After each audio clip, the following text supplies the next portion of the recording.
Welcome to the fourth week of the migration session of the Migration Summit. My name is Dimitri Fidel. I work at MIT and I am a strategic advisor to Quran Foundation. Welcome to the summit. Welcome to another compelling panel. The Migration Summit 2022, organized by the MIT Refugee Action Hub, REACT, Namal, Quran Foundation, Paper Airplanes, and the MIT Abdul Latif Jamil World Education Lab, JWEL, is a month-long global convening designed to build bridges between diverse communities of displaced learners, universities, companies, nonprofits and NGOs, social enterprises, foundations, philanthropists, researchers, policymakers, around the key challenges and opportunities for refugee and migrant communities. This year, we are exploring the theme of education and workforce development and displacement through virtual events hosted by participating partners around the world. Today, we have a session around a bridge to where, determining the goals of bridging programs for displaced learners. We have a wonderful panel, and I'm going to introduce Sharon Boateng, the program manager for the Mastercard Foundation Scholarship Program at the University of Edinburgh, who will lead today's session and moderate both the panel and Q&A from the audience. We'll be watching for questions in the final half-hour segment, but I'll be watching for them throughout the session in the chat. So feel free to answer your questions as they come up. Sharon, welcome to the summit. It's wonderful to have you. Thanks, Dimitri. Thanks very much. And good to see so many of you here today. So as Dimitri said, my name is Sharon Boateng. I'm the program manager here at the University of Edinburgh for the Mastercard Foundation Scholarships Program. So this scholarships program provides young learners across sub-Saharan Africa with undergraduate and postgraduate scholarships funding. So Mastercard offers this funding to institutions around the world, and we provide these scholarship fundings to young people across the continents. So as part of Mastercard Foundation's next phase of funding, they're really keen to scale up offering scholarships to learners of a displaced or refugee background. And to commit to this work, they funded the University of Edinburgh to launch a research project called Foundations for All, to look at the potential barriers that young refugee learners face in accessing higher education specific to Uganda. So before I introduce you to colleagues of this team, it's just to say that we're sharing our experiences of this kind of educational bridging program. We're also joined by Rabih, who is a leader of the PADILEIA program, which is another kind of pathway. So we've got a diverse kind of range of experience and kind of keen to hear your experiences of developing similar programs. But before I introduce you to the team, just to say that if you have any questions, please feel free to put this in the chat, and we'll answer those towards the end of the session. And we would also like you to consider a few questions. We'd really be keen to hear about your experiences, maybe designing such bridging programs, or kind of your thoughts if you were going to design a program. So I'll pop those questions into the chat function now, just for you to mull over during the presentation. And I will hand you over to JB to introduce himself. Thank you. Hi everyone, my name is Jean-Benoit JB. I'm a lecturer, assistant professor, I guess, in the US at the University of Edinburgh, Centre of African Studies, and I am the principal investigator for this project for Foundations for All. I won't be presenting anything, but I will be facilitating the Q&A, and I'll hand over to Georgia. Yeah, thanks. So I'm Georgia Cole. I'm a Chancellor's Fellow at the University of Edinburgh, and I've been involved in this project for the last year and a half, mainly looking at designing some of the particular curriculum dimensions, and then something in terms of advocacy, which I'll return to later. Michael. Oh, thanks, Georgia. Hey everybody, I'm Michael Gallagher. I'm a lecturer in digital education at the Center for Research in Digital Education. I'm a program director of the MSc in Digital Education. I've been working on this project for the last, I think, 3 years now.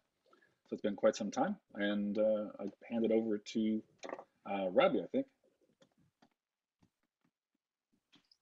Yes, thank you, Michael. So I'm Rabih Shibli. I direct the Center for Civic Engagement and Community Service at the American University of Beirut. And so I'm the principal investigator of PADILEIA since 2016. I think I'll present it in a while. And I'm also the principal investigator of the Beirut component of the FFA program. Thanks, Rabih. And I can see we have. Thank you. I can see we have one of our learners on the program who's joined the call, Pacifique. Pacifique, is it possible for you to introduce yourself?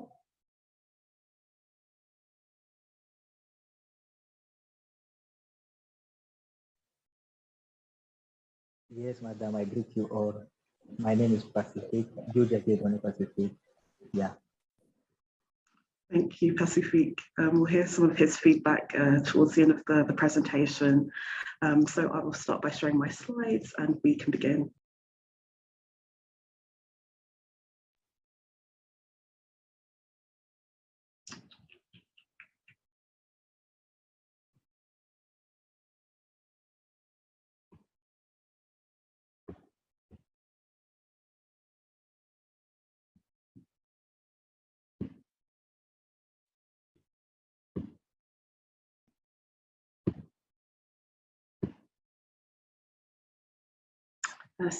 Thanks everybody for coming to this session.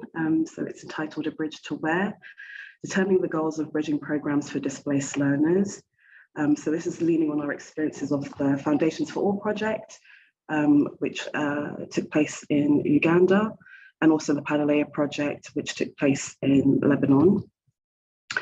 So in terms of the agenda today, we're going to show you an introductory video of the two projects to just give you a sense of kind of the initial design of the two projects and kind of their focus. And then I'll hand you over to Georgia Cole, who's going to provide a case for bridging programs. Perhaps we're preaching to the converted, but just understanding why these programs are so beneficial to providing opportunities to refugee learners. And then Michael Gallagher will present the Foundations for All. So how we designed the program and its outcomes and how these changed along the program timeline.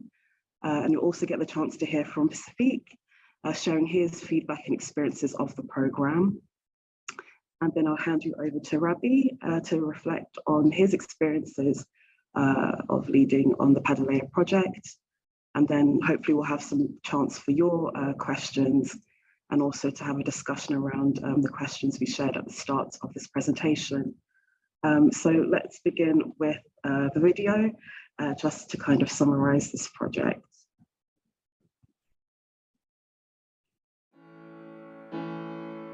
The American University of Beirut, in collaboration with King's College London, is implementing a blended foundation course in PADILEIA Bekaa in 2 Ghata study hubs. PADILEIA stands for the Partnership for Digital Learning and Increased Access. The aim of the project is to increase access to higher education for the ones who were displaced or affected by the Syrian crisis in Jordan and in Lebanon. The Refugee Law Project is a project of the School of Law, Makerere University. We work on issues of human rights for refugees. The Mastercard Foundation, University of Edinburgh, is partnering with Makerere University to create the program for refugees in Uganda. AUB has already a project that is already running, and the 2 universities have come to Lebanon to study what AUB has implemented. Edinburgh University has a lot of expertise in terms of digital education, so we have a really good MSc in digital education, but we haven't got a huge amount of experience of working with education and refugees, which AUB does have, and hopefully we can bring together kind of expertise in digital education and expertise in working with refugees and displaced people. The idea of the project is really to learn from what has been done here, see which kind of lessons we can take, and then embed into our work at Edinburgh and hopefully in developing projects with partners in other countries. We also interview people from institutions like this PADILEIA so that we can have insights because they are experts in the field already. So we can discuss with them have their experiences so that we can all bring this together to have a comprehensive record of what is happening and exactly how we can formulate a toolkit. We've come to see what is in place, how are they conducting it, because Uganda is also facing a similar challenge of refugees. So this program, if it's a success, we want to implement it to the refugees in Uganda in accessing higher education. In AUB, we are happy to see that actually with PADILEIA, there's a lot of involvement in coming up with the curriculum for the students, which I think we could borrow from. With AUB, the leadership skills in you, they make sure everything, every goal, every gift you have in you has to come out and you express it out. And I really love this program because the disadvantaged, as people call them, the disadvantaged are really given a hope of life. Other than the academic component that we offer at the PADILEIA, there's also the non-academic component, which is the life skills.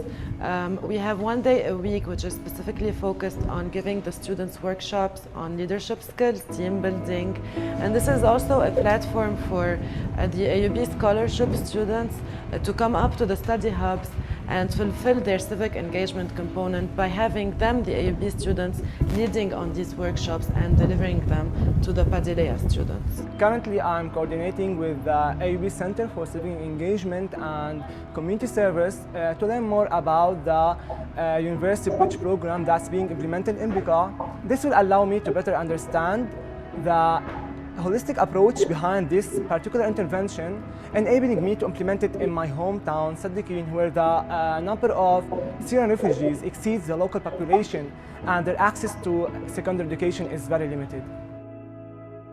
Of course, the higher education is so important for me because it helped me to get my own business and increase my experiences and information. أنا كتير بحاجة لهي الدورة لطور من خبراتي وزيد من معلوماتي، مو بس حتى إني بدي أتعلم الإنجليش، إنه من خلال البرنامج والروح الفريقي اللي موجودة هون بتخلينا نتواصل مع بعض بشكل حلو. When I was in PADILEIA, I met many students from the different backgrounds, which gave me good experience. It has been really a successful program because in year one we've managed to ensure 19 scholarship opportunities among 42 students. And we've had one student from our second year receiving the Mastercard Foundation Scholarship and entering the American University of Beirut. For our third year, during our recruitment and selection process, we have received more than 300 applications, which clearly indicates how successful and how efficient this program has been to the host community and to the Syrian community here in Bekaa. You may say I'm a dreamer, but I'm not the only one. I hope someday you'll join us and the world will come as one.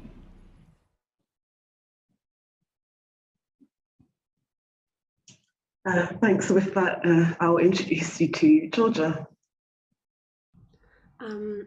Yeah, thanks, Sharon.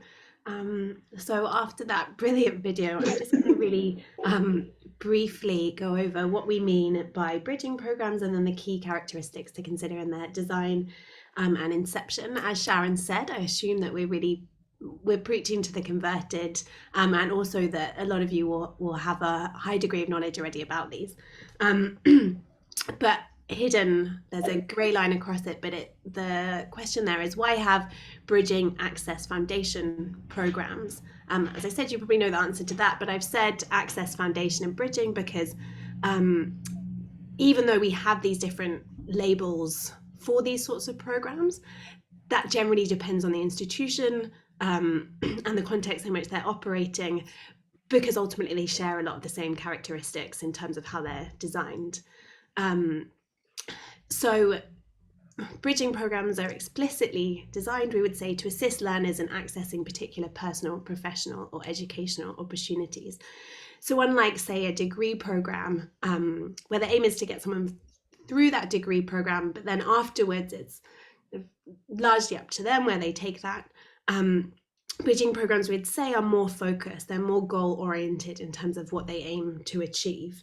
In the educational space, there tend to be two main types of bridging or foundation programs. One is to try and assist students in actually accessing educational opportunities, particularly in higher education, through supplementing teaching or providing more precise, targeted instruction. And then another kind is, once individuals have been accepted into an educational program, it's making sure that they feel that they have the personal professional skills to excel within that space, because particularly for marginalized or minoritized communities, a lot of the implicit knowledge about how to succeed within those spaces isn't necessarily there. And so they provide a space in which to increase confidence upon arrival in these spaces. So there are two main types of bridging program, and obviously they're not mutually exclusive, and probably most bridging programs are trying to do a combination of both. So as a very rough outline of designing of these sorts of programs, figuring out, what curriculum to include, how that's going to be delivered, the duration of the program, etc. We would say that depends on the following factors, which Michael and Rabih are going to discuss in the context of FFA and PADILEIA. But basically what you're doing is figuring out where you're meeting your learners at, and then where you're aiming to take them. And really the answers to those questions determine how the course is designed. So thinking about where you're meeting your learners at, you have to think about the demographics of the individuals that you're engaging with, their educational histories, gaps within that, but also kind of opportunities that creates based on the formal and informal schooling that they've had, the aspirations of these students, where they would like to end up, what they would like out of this program. And that video, I think, nicely showed the consultative process that's underpinned the development of both FFA and PADILEIA and their evolution. And I know that's something Collie's going to talk more to. And then thinking about the context.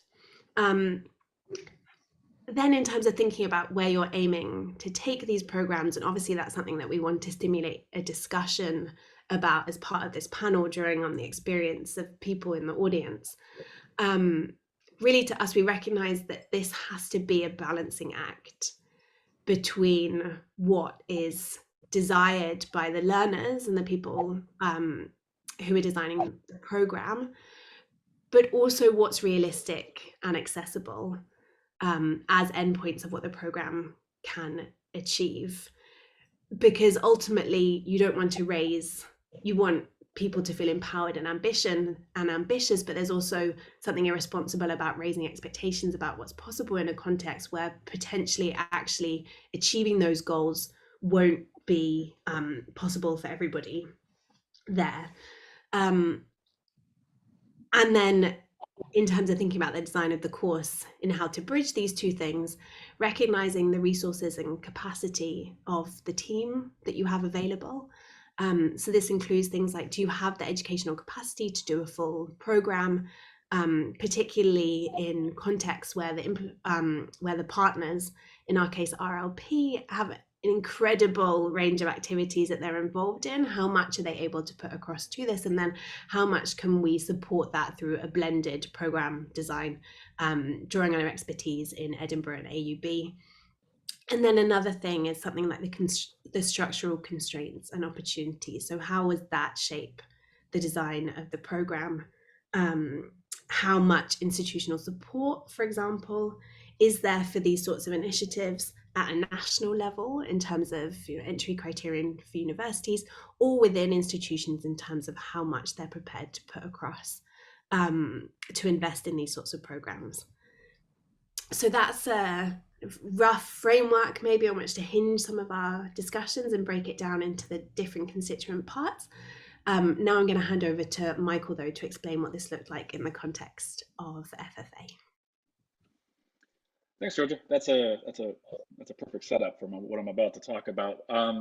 We, over a course, as Georgia said, it was a very collaborative process amongst the three institutions, American University of Beirut, University of Edinburgh, and Makerere University, and working together collaboratively over a long period of time, close to a year, we arrived at these program aims, which were a mixture of things specific to bridging into higher education and things that were much more holistically organized to cultivate the individual learner themselves. And so some of these enable students to access and thrive in higher education. It wasn't strictly the access question, it was more about actually succeeding once in higher education, which at times can be a little bit of a difficult journey.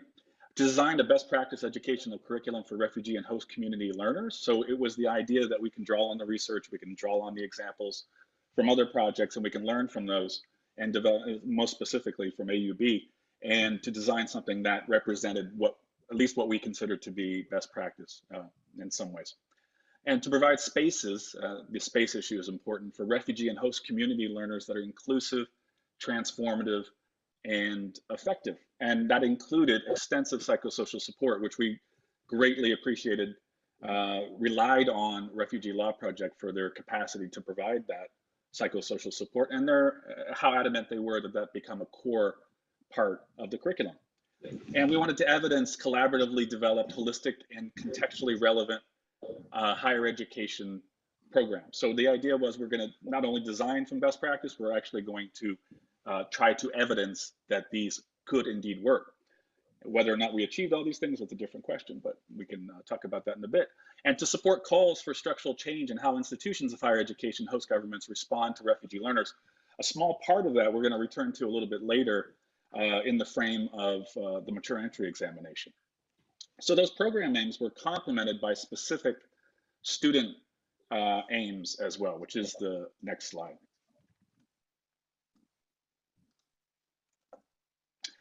So the student learning aims were similar in some respects too. It was about preparing them for subject-specific, some degree of competency and expertise that would allow them to succeed in higher access and succeed in higher education. But it was also about these holistic measures that would contribute to that success. So enhancing student self-confidence and transferable skills, that'll make more sense in the subsequent slides. Enable students to achieve subject-specific learning outcomes, remembering that we are nominally focused on higher education, so success in that is dependent to some degree, obviously, on subject-specific learning outcomes, and empower students to effectively and confidently express their knowledge, needs, and skills in professional and personal environments. It wasn't exclusively, I should say, academic environments that we were focused on. There were professional and personal considerations there as well, and some of the activity from the courses reflects that. And to support a positive interaction between refugees and host communities. That was always a goal from the beginning.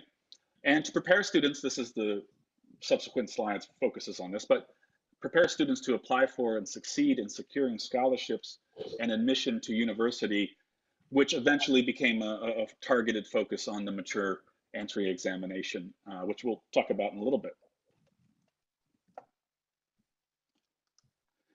The program structure itself, it represented obviously a coherent, or at least we designed it to be a coherent curriculum, 5 individual courses, plus this extracurricular layer of activity on top of this. So maths and numeracy, understanding myself and others, which was the primary vehicle for the psychosocial support. It was a dedicated course, and there were layers of psychosocial support woven throughout all 5 of these courses. Digital skills, which is when I was organizing, study skills, and English. So there's a mixture of things there between not just success or access to and success in higher education, but there's things that speak to professional and personal environments as well. For each of these courses, there was a dedicated course team to create it. So that course team involved largely all 3 institutions working together on a specific course. And the larger program team would meet at intervals as well, obviously, to make sure all of these things were coherent. So we designed essentially 2 15-week semesters of activity, more or less the length of an academic year, and building ultimately towards this mature entry examination. Mentorship from the MCF students as well. So each of the course teams was assigned a mentor. So essentially these students who were already in university working as scholarship students would mentor the students in these respective courses and programs. Okay, so we arrived at we didn't arrive at the mature entry examination focus. I think originally it sort of became an option, an option of necessity once we were into the project. But it's essentially it's a university exam for candidates who are non-traditional students, so over 25 years old, or perhaps lacking particular credentials or qualifications, and they submit two separate exams for this mature entry examination. The first one is a general aptitude paper, which is the maths, the English, the general knowledge section, and we'll return to this examination later on in the presentation. And then there's a program-specific paper, so they have to sit for whatever major they might want to focus on, business or engineering or whatever it might be, designed to test students' basic knowledge in the degree program they would like to enroll in at university. So there's two parts, essentially, to this test. And it's held once a year, and it's a relatively high-stakes examination in that it would be the one mechanism for these students to access university, specifically Makerere University. Partners. Okay, so going back to the partners, many of which were introduced in this video, so I don't necessarily want to rehash that, but essentially there were four partners in this, and they worked very, very closely together. Every meeting, more or less, for years, was attended by the University of Edinburgh, American University of Beirut, and the Refugee Law Project. The Mastercard Foundation is obviously the funder, and there was a part about where they were wanting to go with their funding models was about preparing new round of scholarships, 25% of which were going to be targeted towards refugee students, and also the online component as well. There was a desire from MCF to sort of grow that capacity for online students and refugee students, and in some cases the one and the same. Yes, University of Edinburgh we all had delineated roles in this, but all of this was performed by all three institutions in some degree or another. So at Edinburgh, because of the distance, obviously we were co-designing a lot of the curriculum materials. We had course organizers for math, for digital skills, for study skills.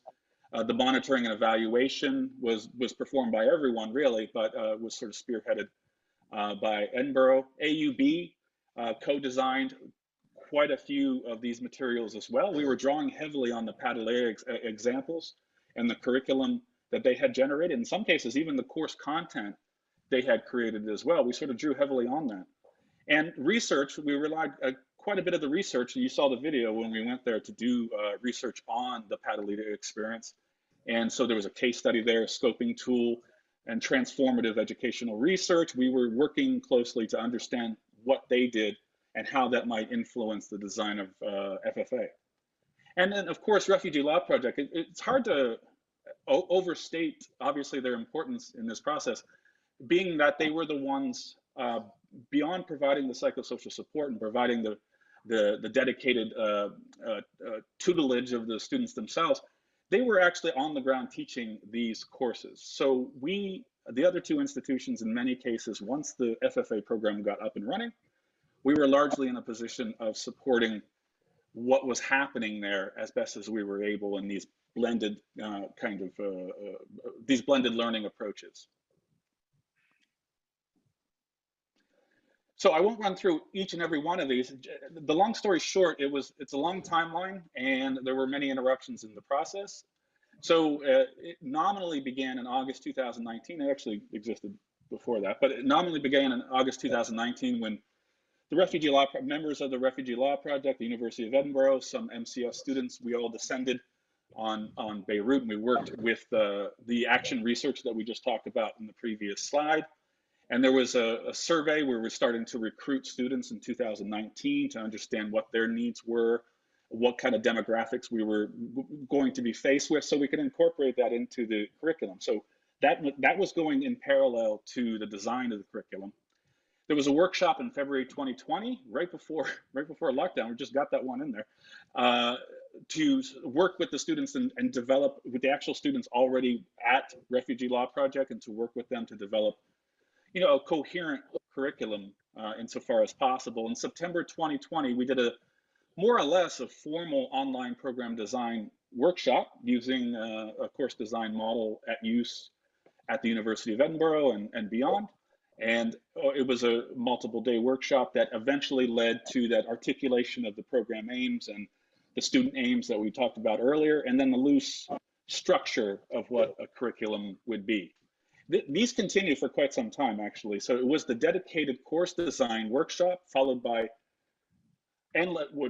seemingly endless meetings to design the individual courses themselves week by week. So in January, technology testing, we had to kit out the learning centers essentially with dedicated laptops, the internet connection, connectivity, all of these different things. We settled on a particular learning management system that proved quite adept for working in areas of poor connectivity. It's Calibri. Some of you might have heard of it. And we tested all of that. And in January 2021, so the student recruitment officially took place and the learning centers were prepped. February, tutor orientation, student induction, which is an important bit, and it was an exciting time for sure. And then semester one in February, May 2021, interruptions throughout all of this for COVID lockdowns, for presidential elections that required, presented some instability there. And then in July through November, we did the second semester as well. Actually, Sharon, is it possible to go back just 2 slides real quick? I'm sorry, I forgot to mention the important bit. Yeah, that one. So that second point right there represented a significant shift into how the program was articulated and how it was implemented. It was this idea of this accredited course that we were originally designing, originally pursuing, I should say, is the idea that the FFA program would be accredited in and of itself. And so it would be accredited that we were pursuing this at the University of Edinburgh. It proved problematic administratively and structurally, which we'll return to a little bit.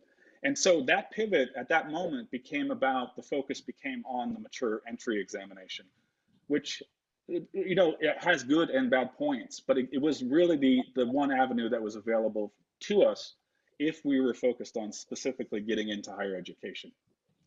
Sorry, Sharon, can we go back to thank you. So the outcomes were the objectives, were the aims right for the students? Well, we're still trying to figure this out, remembering we just more or less finished it. In some cases, the digital skills instruction, for example, went into this year, into 2022. But overall, it's really hard to tell, as disruptions and closures forced considerable flexibility in how we did this. So we originally had these learning centers set up with laptops and dedicated spaces. Uganda went on lockdown and I forget exactly when, but that forced, there was a temporary halt to the program. This was mid-semester, I think. And then that forced a rethink about how we actually were to design and deliver this program. So it became largely a WhatsApp-based, with nominal kind of materials available to try to keep at least some continuity going in the respective locations, because there was 2 learning centers, one in Kampala and one in Kiryandongo. And so we were trying to maintain some degree of continuity in the instruction as we waited for the learning centers to open up again. There was explicit emphasis on psychosocial support, which was absolutely necessary. That became apparent quite early on in the process, even with the recruitment of the students. So that proved to be what we feel is a rigorous and sturdy bit of the program. There's some evidence of self-confidence and transferable skills. It's hard until we've gone through all the evaluation of the program to know how much this was impactful, but there's some evidence of that. Some evidence of self-expression in personal and professional contexts. So some, again, I'm just going to emphasize the some there. And then the question becomes, are there any other pathways we should have incorporated in it?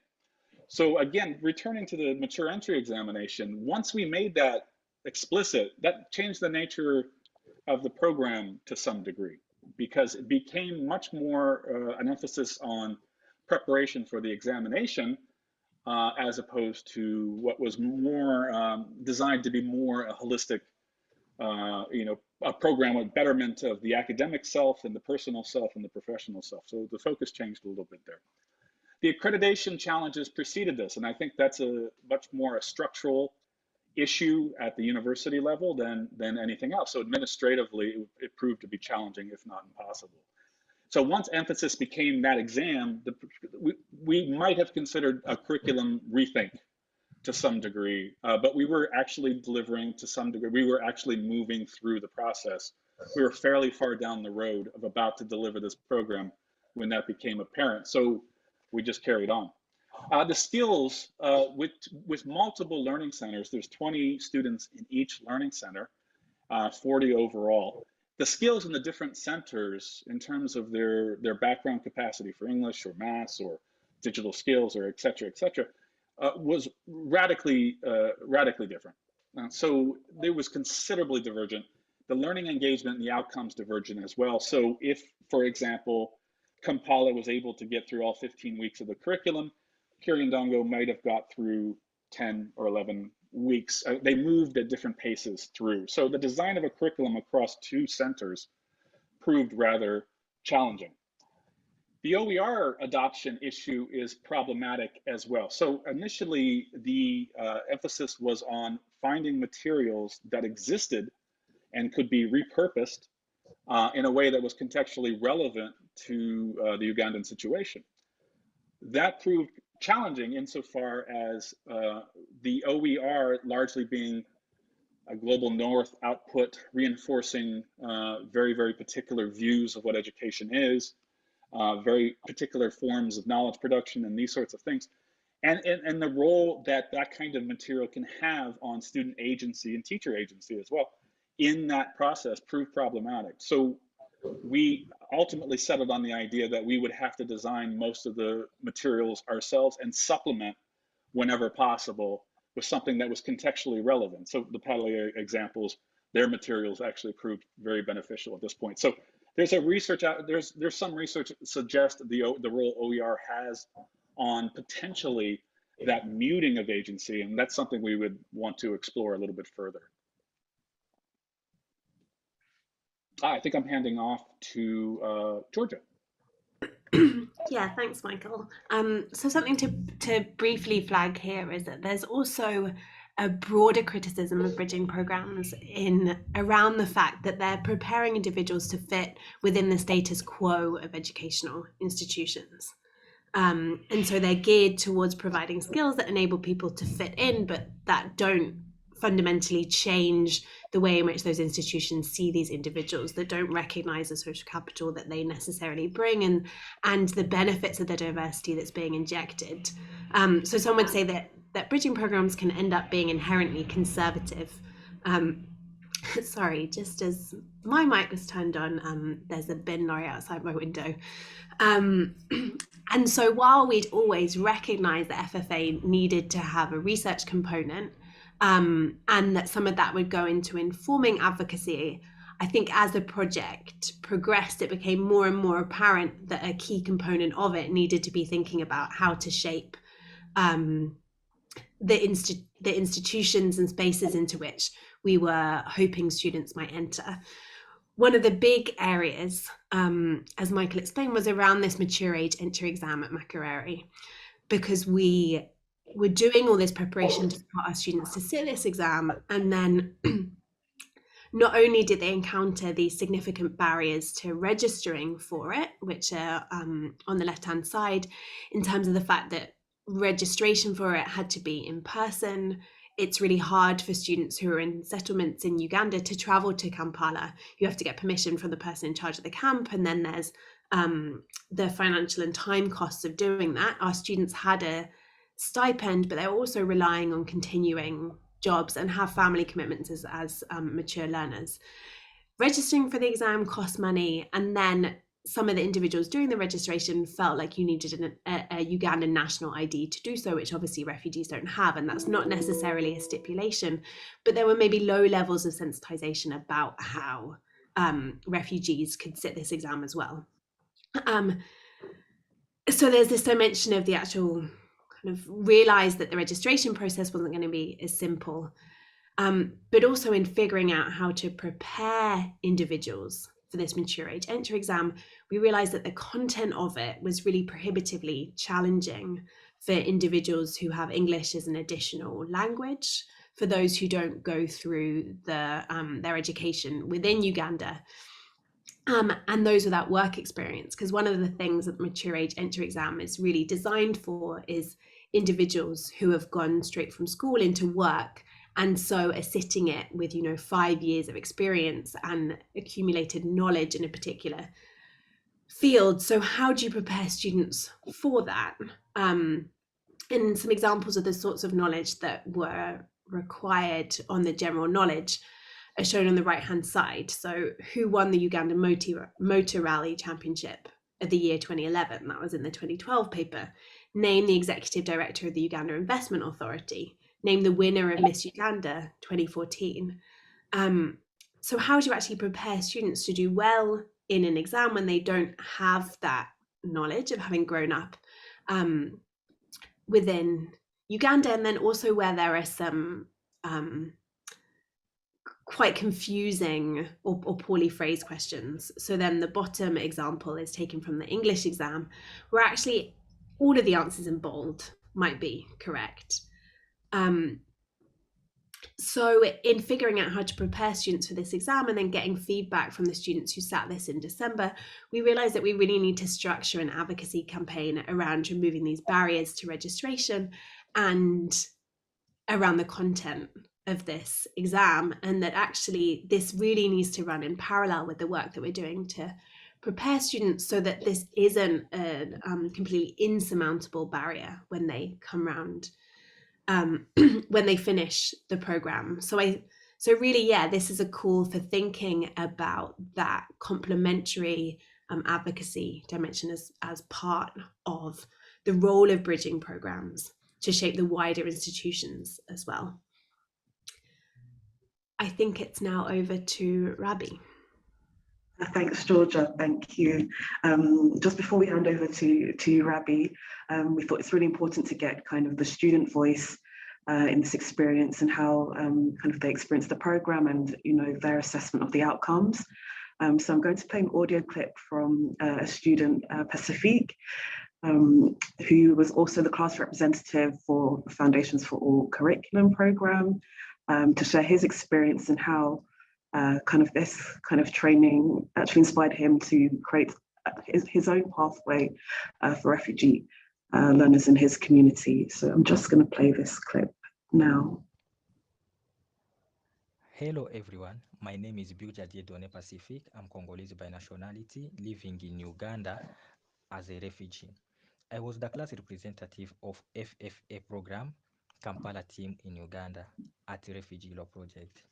I did this Foundation for All program because as a refugee, joining a university program can often be challenging, either due to not having completed the required classes or not meeting the admission criteria because of not having enough document which we left in our country of origin.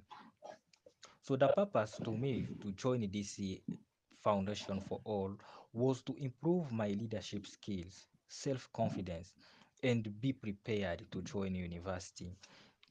The outcomes of this project were really fantastic because the program made us feel well prepared to join university, but also we had really benefited a lot from this program. I have come out to understand myself and others. The program has provided to me a better understanding of how mental illness can affect a person's life. It has helped me to recognize early signs and the risk of mental illness. The Foundation for All has contributed a lot on my confidences when helping those who are suffering and good understanding of the best ways to approach someone who may even be experiencing mental health issues. For them, it's just this. It was just to for them to feel safe and comfortable to open up about how they are feeling. This program has increased my confidence, my competence, and even self-esteem. I have improved my English level to read, write, and communicate effectively. As a Congolese from a country where they speak different languages from English, mostly we speak French, we speak Swahili, Lingala, and others. I'm now good in interpreting, translating documents for others. So the program was very well presented, and I found everything amazing and sufficient. And I say thank you, thank you, thank you for Foundation for All team and everyone who participated and contributing to make it possible.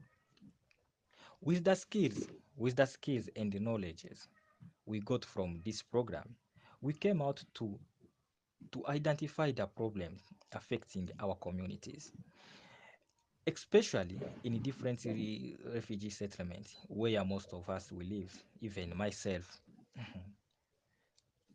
And now, after identifying the problem, because we had a we have an organization, an association called Refugee Youth United for Change, where I'm the chairperson of the organization. This organization is formed by refugees from different African countries living in Uganda, especially learners of English for adults and those in FFA, Foundation for All at the Refugee Law Project. So the association was formed on 2nd January 2020 in Akivale Refugee Settlement. It is a Ugandan community-based organization, CBO, registered in Isingiro district. It was established with the purpose of supporting the disadvantaged people like orphans, widows, disabled, youth, old people, and refugees irrespective of their religion, tribes, and rights. But the organization stopped in 2021, but by the help of FFA program, we came out as students and developed this association, which now is working perfectly because of the skills which we got from Foundation for All. And we say thank you for that. Our vision in this organization of ours is to reach communities where refugees are empowered to improve their own livelihood through appropriate and affordable alternatives. The mission is just to restore hope among urban refugees and those in settlement. And our main objectives is to provide a holistic transformation of refugees by education, mindset change trainings, empowerment, and exposure to life-changing innovations in order to support vulnerable people, empowering jobless youth and street children, caring for orphans, widows, and elders, girls who gave birth unwillingly, and promote the youth talent. Now, after because we have an organization and we have got talents, now we came out to we identified the problems which are affecting our people in our communities. And the most of those problems, we try to open an English class to help our youth to be able to defend themselves in English so they can go to hospitals and they can even be able to explain about their sicknesses without calling an interpreter to interpret for them. But we realize also currently we are planning to we have now a project of sewing training, because we started this project because we realized the problem which people are facing, and the people who are facing this problem are refugee women, are the more and more vulnerable because of their status. Some have been victims of human trafficking, immigrants, victim of war, and then they reach here in Uganda and they have no one to support them. As a consequence, they have been for many times victims of sexual abuse, forced prostitution, sexual exploitations, sexual transmitted diseases. So many refugees women who are used and end up being victims of different crimes such as sexual exploitation of refugees women, young girls, and forced prostitution and drug abuse. Most of these are due to the lack of support and the poor social lives in order to meet their basic needs. So, on the other hand, the youth in settlement are engaged in drug abuse and alcoholism. Most of the youth are reported to be involved in crimes, mostly theft, robbery, rape, and prostitution. Poverty and social exclusion have contributed to having the youth often left out of the community initiatives.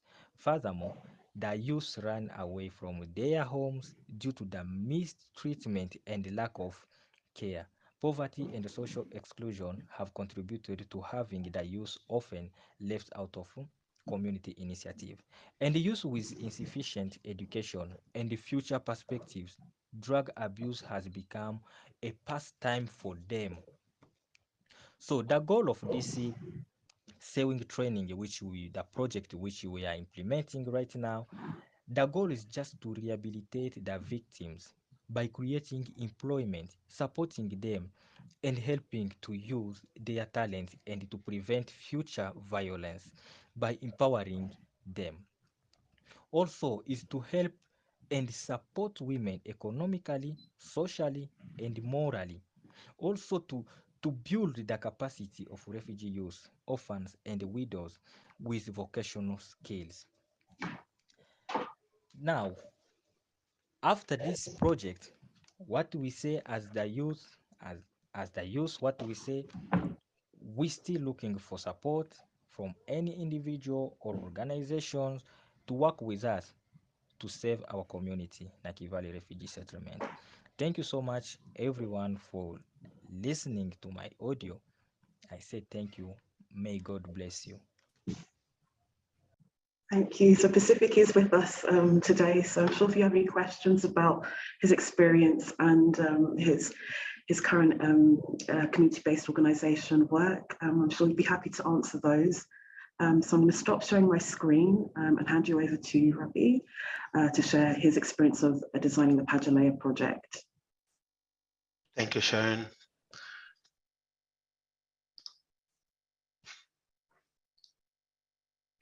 Can you see my screen? Yes. Okay. So my presentation will be about PADILEIA, and which had been extended to becoming now STEP. So from the partnership of for digital learning to STEP, which is strengthening tertiary education pipelines. I will first start by going quickly through the main challenges facing refugees in Lebanon, because this draws the background or the framework of our intervention in the Bridge program. First, you have in 2014, as some of you might know, the Syrian war started in 2011, and within a couple of years, by 2013, there were around 1 million refugees registered by UNHCR's offices in Beirut. So that's almost a quarter of a total population in Lebanon, which is about 4 million. Until 2014, there hadn't been any like general policy or framework governing the status of refugees by the status of refugees, until we had the 2014 policy paper which kind of looked at refugees from an existential threat perspective, and there were three main measures that build this policy paper. One is looking at them from merely from increasing the security lens, giving more authorities to the different security apparatus systems in the country to scrutinize the locations and the daily livelihoods of the refugees. The second one is easing the burdens, because they are perceived as this large influx. by the government of Lebanon as adding to the economic burdens of the country, which ultimately would lead to economic meltdown or collapse. And the third item, which is reducing the numbers. So the government gave they put a hold on the registration of numbers entering Lebanon from the official cross point, and they also gave an order to UNHCR to stop the registration of newcomers. So as of 2015, the numbers there wasn't any increase in the numbers, but all the international agencies are aware that we have, in addition to the 1 million which are registered, an additional of around 500,000 which are unregistered. So within concerning the education of refugees, and based on that strategy, there was also a decision taken to have all refugees, whether in primary education or secondary or tertiary education, into a second shift. This is where the Ministry of Education will adopt a partial inclusion strategy, whereby Lebanese students, for example, who go to public schools will go as usual from 8 to 2, but then refugees are only allowed on a second shift basis from 2:30 to 6:30. So when you look at the numbers from KG to grade 9, and these figures are as of 2020, the numbers were around 200,000 refugees from KG to grade 9. But if we look at the numbers in grade 9, they are nearly 12,000. The numbers in higher education, it's less than in secondary and higher education, it's less than 3%. Why why is this happening? Because child labor, inadequate built environment, prejudice, language barriers, there are multiple factors there. And also when it comes to, for example, what limits or the barriers for the ones who are able to attend secondary education, what limits them from going into higher education and universities is there are restrictions on the renewal of residency permits.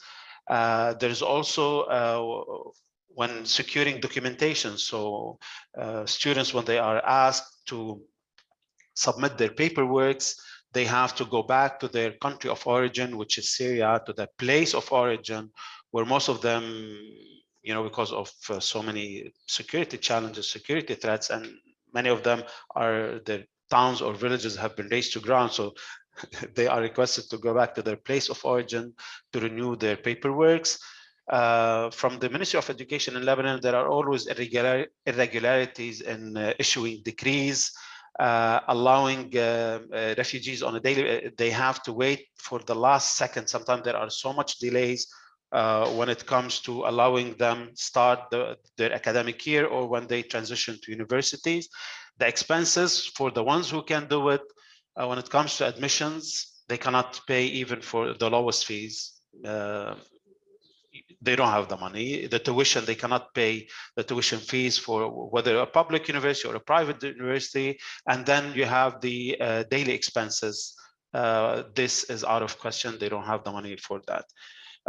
If there are any scholarship opportunities which are offered out there, they're not aware of it because most of the refugees live in remote areas, in former tented settlements or collective shelters. So they're not aware of the scholarships. Once they are, the application process and procedures, it's too sophisticated for them. And there are technical barriers, so they cannot, and most of the universities and scholarship providers would ask them to, fill in the applications on the web. And the university admissions for the ones who come to a university and wants to submit their files, they don't feel that there is support. It's a very rigid process, very conventional process, and most of the universities in Lebanon have not, either they're not welcoming or they haven't upgraded their systems to accommodate for these unconventional learners. So these are the set of challenges, and this gives the background or the framework of, as you've seen in the video, PADILEIA, which started in 2016 to increase access to higher education. It was a 5-way partnership: King's College, Al Albayt in Jordan, AUB, there was Chiron, and FutureLearn. As PADILEIA ended in 2000, and again, these are the success. It was successfully concluded with 19% of students had access to universities and 20% secured employment. So, and these are the key offerings or milestones of the PADILEIA partnership among the 5 partners. Based on all the lessons learned, and once PADILEIA concluded, fortunately, we were able to extend our program delivery through an additional grant that we secured from Hopes Lebanon. That's on a yearly basis, and now even the naming transitioned from PADILEIA to STEP, Strengthening Tertiary Education Pipelines. And again, it's the offering are there are twofold. One, it's an 8-month University Bridge certificate, and the second one is on the massive open online courses. How we do it? First, the initiation, it starts with curriculum development, where AUB professors have to review the material. They have to develop, they do training of trainers. That's the first phase. We do, then we go to the recruitment, and I'll show you in details how that happens. The third milestone is the implementation of the foundation program and the online courses. And the last section, which is evaluation, the evaluation process. We start with the outreach, with the second part, because I already, like curriculum development, again, that happens before we do the outreach. And this is where we use, in the outreach, we depend a lot on graduates and alumni from the program. We depend a lot on local NGOs operating in the region where we are at, municipalities offering services to refugees, any international agencies on their database. There are many groups on the social media whereby refugees have access to. And then we go for an interview whereby it's in person, where the management team from our office here and the local instructors are part of it. Selection is based on academic performance, economic status, and their readiness for civic engagement. Then we go for the orientation phase, where they are introduced to the program in details. And this is where everything is clearly communicated in terms of expectations from the students, and this is where they are welcome to to ask any kind of questions, take clarifications before they commit for this one-year program. And again, as you can see from these pictures, during COVID, we used to have we shifted for the online. But as you can see here, these are alumni graduates from the program. So it's like peer-to-peer information, because the refugees are very aware of where to reach their peers, how to promote for the program. And actually, they've been the most active in promoting the program and answering related questions. So the implementation, as you can see, it's twofold. We have on the foundation, which is the 8-month, we admit 60 students per year. And these are the courses which are English, digital skills, math, sciences, humanities, and there is a student support day. So it's 5 days a week, 8-month program. The other one, these are the 8 MOOCs that have been developed by King's College and facilitated by AUB. Once we do a placement placement exams for students. They can choose between one of two tracks. Track A, which is more focused on sciences, and the track B, it's more focused on humanities. And this 3D model here, maybe I'll end my presentation about the space itself. This is what we call this is the campus, the portable campus. Within the foundation program, we have 25% of the material, it's online learning, and 75% is in person. Again, these are the MOOCs, and what's key here is the presence of a facilitator who assess the progress, address challenges, provide academic support, enhance students' motivation, and develop connections among learners. And because of the presence of this facilitator, the completion rates of these MOOCs have been very rewarding. If you can see here, for example, on the intro to nursing, it's been 85% completion rate. Basic English have been like 72%. Maybe the least completion rate, which is even the 36%, it's still much higher than the global rate for completion of MOOCs. And and there are, I think there are two factors for that. One is that these MOOCs have been developed based on needs that came from assessment that we conducted with refugees in the informal settlements here in Bekaa and Lebanon. And so these are very well contextualized MOOCs. And the other one is the presence of a facilitator who's always there to assist the students facing any challenges throughout completing each and every course. So on the foundation program, we have academic support. So we have open lab hours where students can come, work together, and it's a very welcoming and very friendly environment. Capacity building, where we offer training on soft skills, interpersonal skills, and capacity building workshops. This is also where they learn how to develop their CVs, how to apply for scholarship opportunities, and so on and so forth. There is a student psychosocial support. We have peer-to-peer support groups. We have a counselor who comes on a weekly basis, and in any cases where we have critical cases that need referrals, the clinical psychiatrist will handle these cases. By the end of every year, we do evaluation on the curriculum, the delivery process, and the student support, and that feeds into the initiation of the second phase, which is the second year. This is the program in numbers. Till now, we had total number of graduates, and this is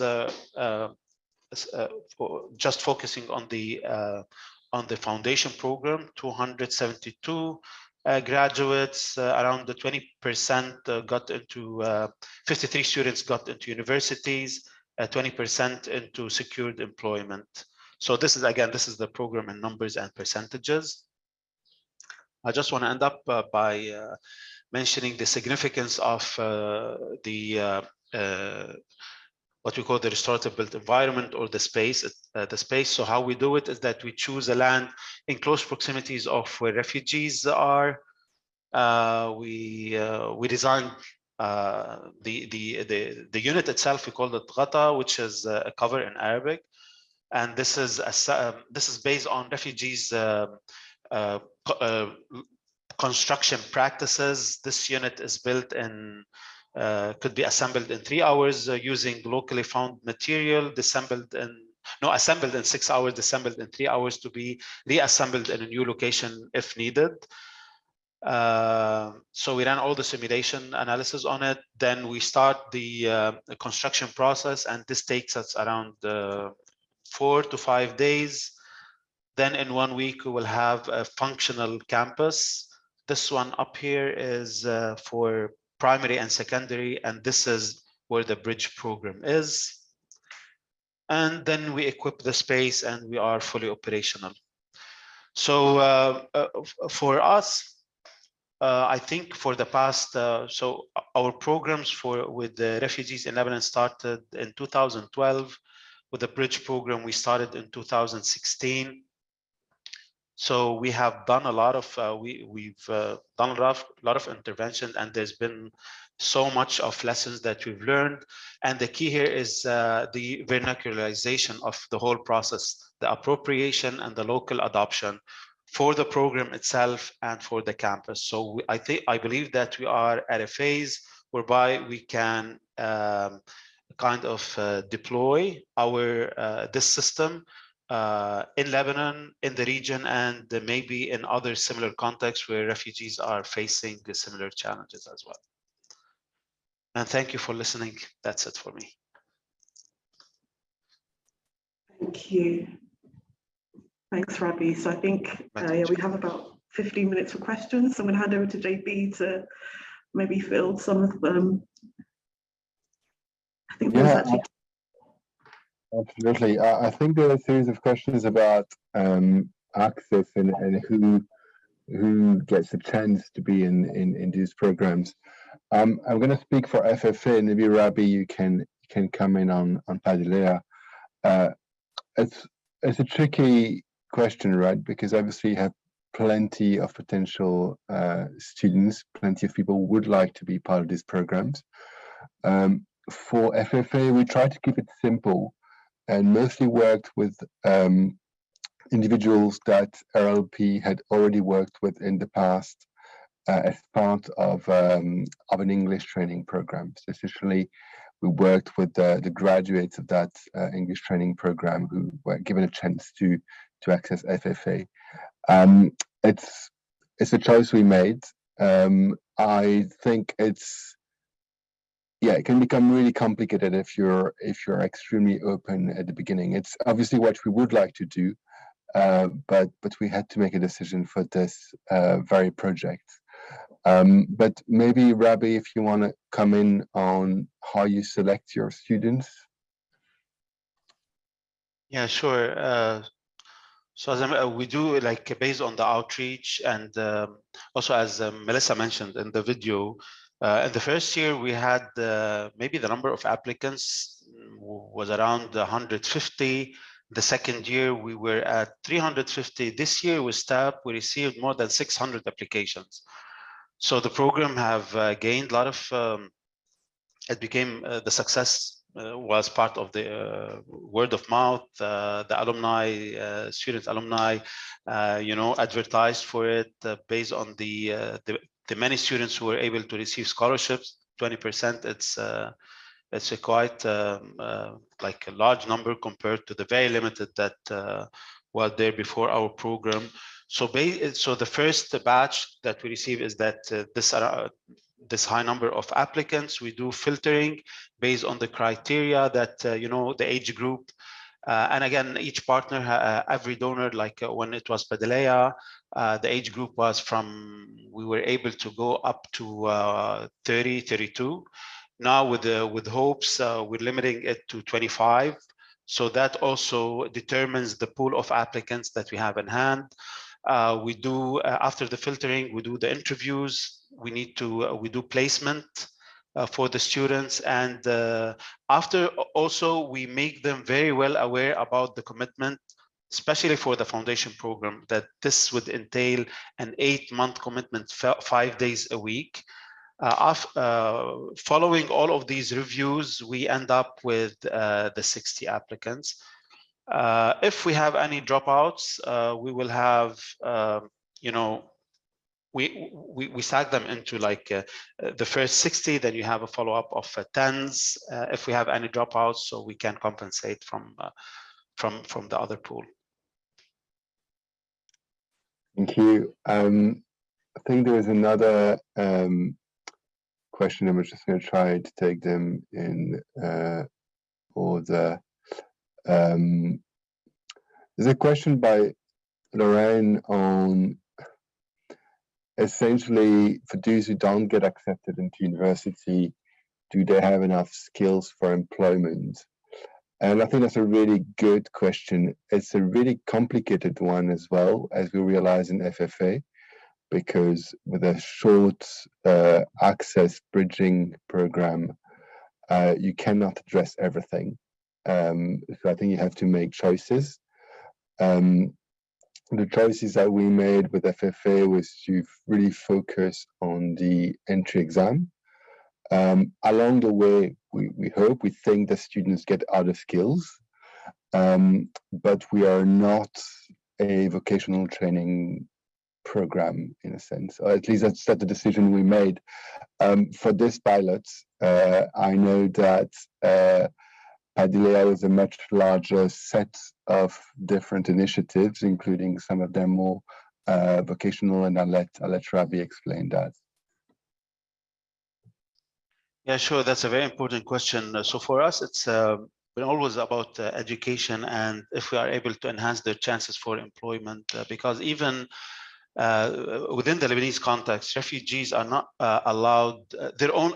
The job employment is only limited to daily work, kind of the menial jobs in agriculture, maybe construction sector, and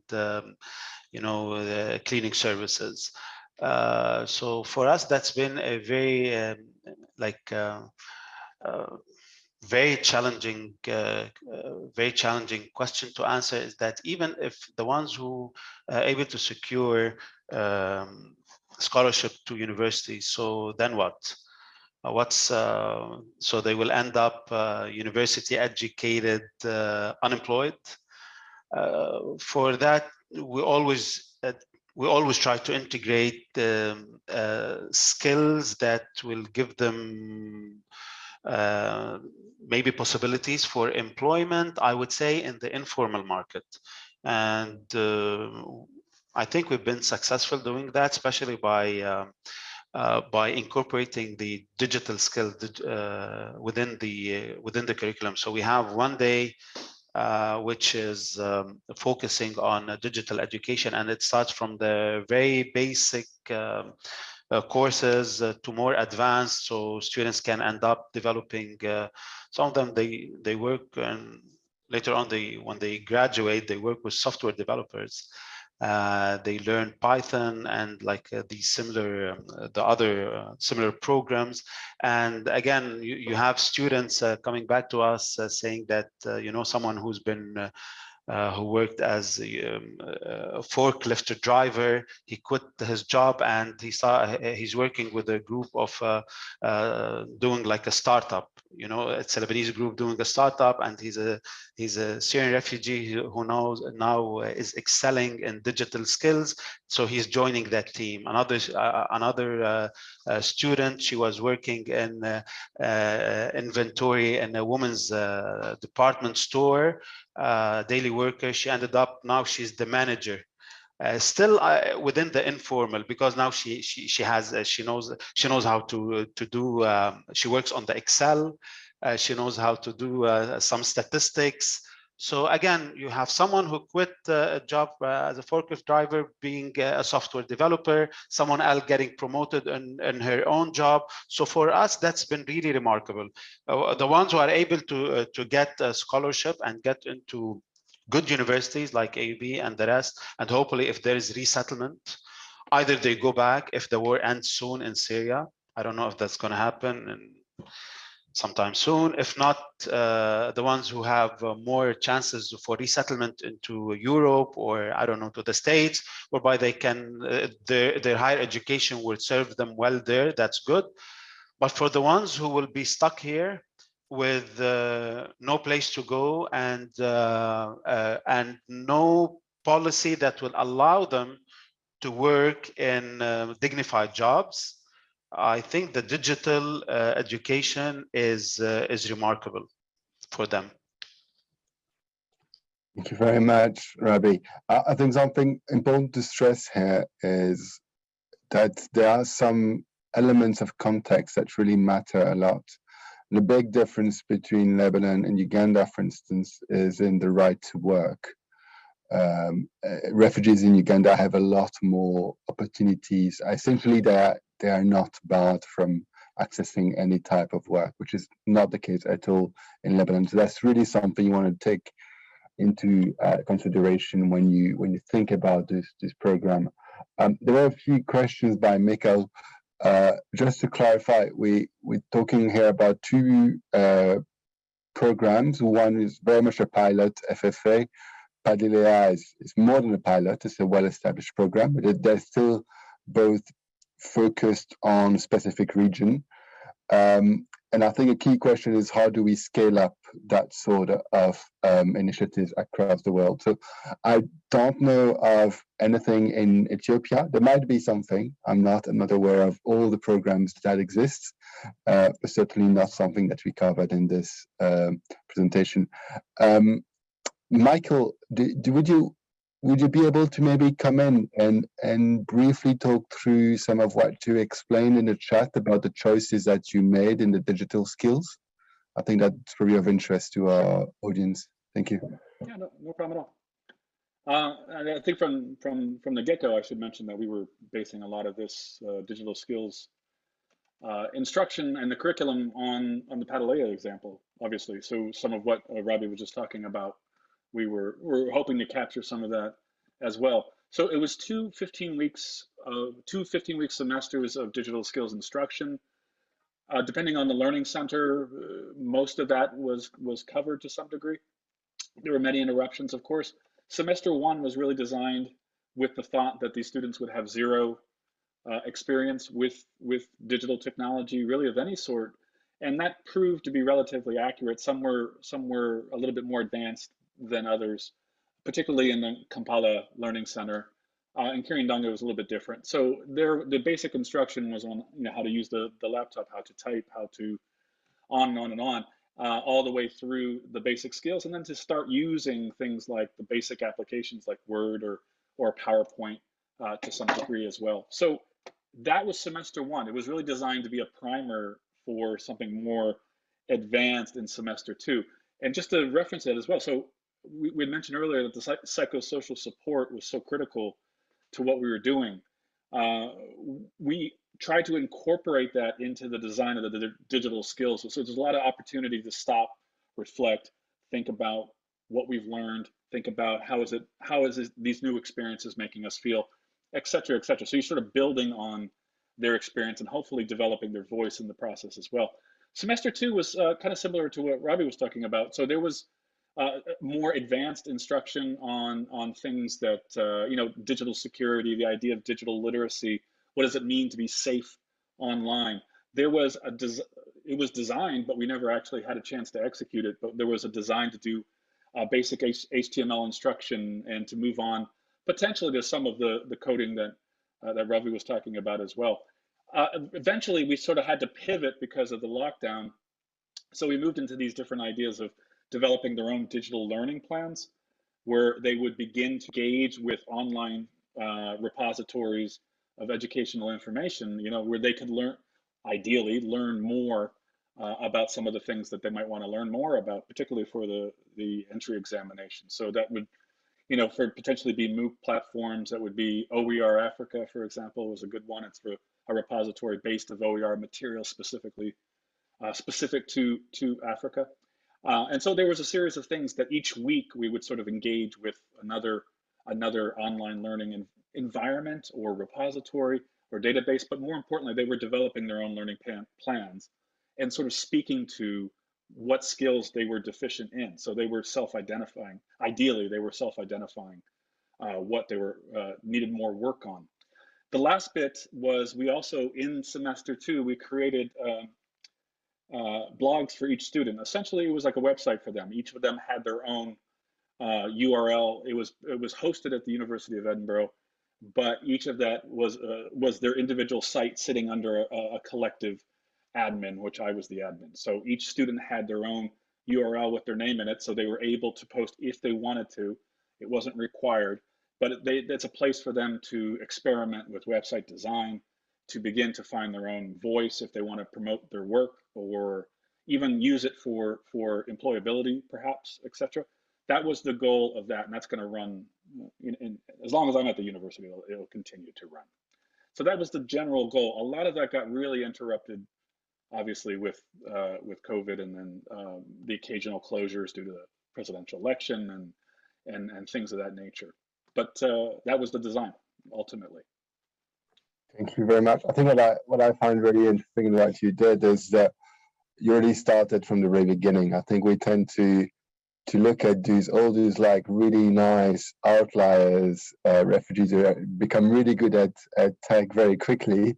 But obviously, the vast majority of people are not like that. They need to build their skills from scratch, and it takes a bit longer. And I think it's really nice that you did that. Yeah, it was also, JB, I think, earlier on in the program, we did do some research to determine what experience, that we did some preliminary surveys and things to determine what kind of experience they had with digital technology. And then when we realized, many, if not most, didn't have access to it or even mobile technology or a phone or anything, we realized very quickly, okay, we need to make sure we're going through this very methodically and step by step. Which, I think is again going in the same direction as what I was saying earlier, that your context matters a lot. Obviously, if you're in Lebanon, the profile of the refugees are different. Now with the Ukrainian crisis, I am sure you would not design this digital skills course in the same way. I can see that time is running. We should actually be done by now. So I just want to thank you all. Thank you everybody for a great session. Sorry that the presentation went a bit longer, but hopefully you got a really good insight into what we've been doing with these two programs. I think you must have our email addresses somewhere, so do feel free to reach out, and I'll pass on to Sharon for the final words. Thanks, JB. Yes, we'll send across our email details, I think, to Lorraine, Dimitri, along with the presentation slides, so we can continue the conversation online and maybe have another event where we can maybe share more of our experiences. Thank you so much for coming today, and we'll be in touch very soon. Thank you. Thank you for a brilliant session. Very well done. It was engaging dialogue, and I'm sure the conversations will continue. Please join us on the Discord channel. It's in the chat. A few more sessions to wrap up this fantastic month of the Migration Summit. Check out the schedule, also linked in the chat. We're almost there. It's been 4 weeks, but join the dialogue, because it's the next 48 weeks that matter even more than the past 4 weeks. So thank you again, and have a wonderful and safe day wherever you are. Thank you. Thank you for joining. Thank you all. Thank you, everyone. Bye. Thank you.